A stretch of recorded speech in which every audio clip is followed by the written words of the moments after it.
জয় জয় শ্রীরাম। তো তোমরা দেখতেই পাচ্ছ কালকে আমাদের টুঙ্গিদিঘির বুকে রামনবমী উপলক্ষে র্যালি রয়েছে, বাইক র্যালি।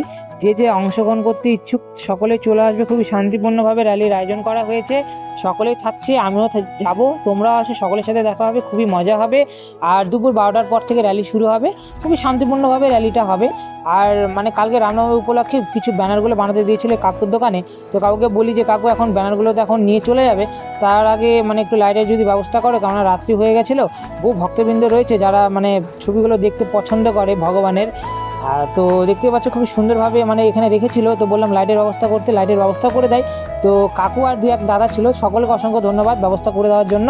আর এতটা সুন্দর লাগছিল দেখতে লাইট মানে জ্বালিয়ে দেওয়ার পর, মানে কি বলো, খুবই ভালো লাগছিল। আর তার পাশাপাশি সব মানে ভিডিওটা শেষে তোমরা দেখতে পাবে মানে আরেক ভগবানের দর্শন হয়ে যায়, এই ভগবানকে দেখতে আরেক ভগবান চলে আসে। মানে কি বলো, মানে সত্যি অবাক করার বিষয়। প্রায় আধা ঘন্টার উপরে ছিল, তো তারপর তো আবার পোস্টারগুলো নিয়ে চলে যায়, তখন আবার এই ভগবানও কিন্তু চলে যায়। তো দেখা হচ্ছে তোমাদের সাথে একদম কালকে রামনবমী র্যালিতে। তো বাই, গুড নাইট, শুভরাত্রি, সকলে ভালো থেকো, বাই।